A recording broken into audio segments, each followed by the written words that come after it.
Japan में मिलने वाली अजीबोगरीब चीज़ों पर आपने बहुत सी वीडियोस इंटरनेट पर देखी होगी, जिन वीडियोस में लोग जिंदा फिश वाली बियर के बारे में, क्रिकेट्स वाली कुकीज़ के बारे में, कैन में बिकने वाले ब्रेड के बारे में या फिर स्क्वायर वाटरमेलन के बारे में बताते हैं। मगर हम इन सब से कुछ अलग, अनोखा और अजीब बताने वाले हैं जो जापान में मिलती है। तो लाइक करें वीडियो को और चैनल को करें सब्सक्राइब। चलिए शुरू करते हैं। नंबर 7। तो सबसे पहले बात करते हैं कैन वाले फूड के बारे में। जापान एक ऐसा देश है जहाँ सबसे अजीबोगरीब चीज़ें कैन में बिकती है। जी हाँ, चाहे वो कैन वाला ब्रेड हो, कैन वाला हॉर्स मीट हो या फिर कैन वाला एक पूरा का पूरा चिकन ही क्यों ना हो, हर चीज़ को जापान में कैन में बेचा जाता है। मगर क्यों? तो देखिए, ऐसा है कि एक नॉर्मल फूड 2 से 3 दिन में खाने लायक नहीं रहता, मतलब खराब हो जाता है, जबकि कैन वाला फूड कई सालों तक खराब नहीं होता और सालों बाद भी खाने लायक रहता है। नंबर 6। आपने कई तरह की अनोखी और अजीबोगरीब कैंडी को देखा होगा जिसे दुनिया की अलग अलग कंपनियां बनाती है, मगर जापान सबसे अलग और सबसे अनोखी कैंडी को बनाता है। एक ऐसी कैंडी जो फ्लेवरलेस और टेस्टलेस होती है। जी हाँ, एक ऐसी कैंडी जिसका कोई स्वाद होता ही नहीं है, फिर भी लोग इसे खाना बहुत ही ज्यादा पसंद करते हैं। दरअसल ये कैंडी उन लोगों का गला गीला करने के लिए बनाई गई है जिनका मुंह सूख जाता है पूरा दिन मास्क पहनने की वजह से। तो क्या ख्याल है, इस कैंडी को टेस्ट करना चाहोगे जिसका कोई टेस्ट है ही नहीं? नंबर 5। दुनिया के बहुत से देशों में ऑक्टोपस को बहुत ही शौक से खाया जाता है, मगर जापान एक ऐसा देश है जहाँ के लोगों ने ऑक्टोपस को खाने का एक नया ही तरीका इजाद कर लिया है।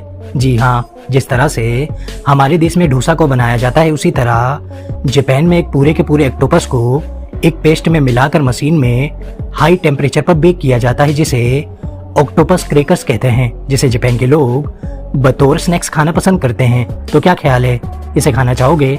मुझे कमेंट में जरूर बताएं। नंबर 4। इसमें कोई शक नहीं कि जापान में हर चीज सबसे अनोखी मिलती है, चाहे वो किटकैट ही क्यों ना हो। जी हाँ, जापान एक ऐसा देश है जहाँ किटकैट के 300 से ज्यादा अनोखे और अजीबोगरीब फ्लेवर पाए जाते हैं, जैसे कि green tea, apple pie, sweet potato, lemon, choco banana, red pepper और स्वीट कॉर्न जैसे कई अजीबोगरीब फ्लेवर। मगर क्यों? आखिर किटकैट इतने सारे अजीबोगरीब फ्लेवर को जापान में लॉन्च क्यों करता है? तो देखिए, ऐसा है कि जापान जो है वो किटकैट का सबसे बड़ा मार्केट है। सिर्फ एक दिन के अंदर जापान में 50,000 से ज्यादा किटकैट बेची जाती है। तो पूरे मार्केट को कवर करने के लिए टाइम टू टाइम किटकैट अनोखे फ्लेवर को जापान में लॉन्च करता ही रहता है। नंबर 3। और बात करें आइसक्रीम की, तो सबसे अजीबोगरीब आइसक्रीम के फ्लेवर भी जापान में ही पाए जाते हैं। जी हाँ, जापानीज लोग बसासी नाम की एक ऐसी आइसक्रीम को खाना पसंद करते हैं जिसमें आइसक्रीम के साथ घोड़े के कच्चे मीट को डाला जाता है। आपने सही सुना, भले ये सुनने में आपको अजीब लग रहा हो, लेकिन जापानीज लोग इस आइसक्रीम को जिस्मानी ताकत बढ़ाने के लिए खाना पसंद करते हैं और ये जापान में बहुत ही ज्यादा पॉपुलर है। नंबर 2। अब अजीब और अनोखी चीजों के साथ कुछ चीजें गंदी भी मिलती हैं जापान में, बहुत ज्यादा गंदी। जी हाँ, मैं बात कर रहा हूँ जापान में मिलने वाली एक ऐसी वाइन के बारे में जिनमें जवान लड़कियों की थूक शामिल होती है। साकी नाम की इस वाइन को बनाया तो एकदम नॉर्मल तरीके से ही जाता है, लेकिन इसका आखिरी प्रोसेस बहुत ही गंदा और घिनौना होता है। दरअसल इस वाइन को जवान लड़कियां पीकर कुल्ली करती है और फिर उस कुल्ली को पिया जाता है। तो आप समझ सकते हो कि ये ड्रिंक कितना घिनौना होगा। नंबर 1।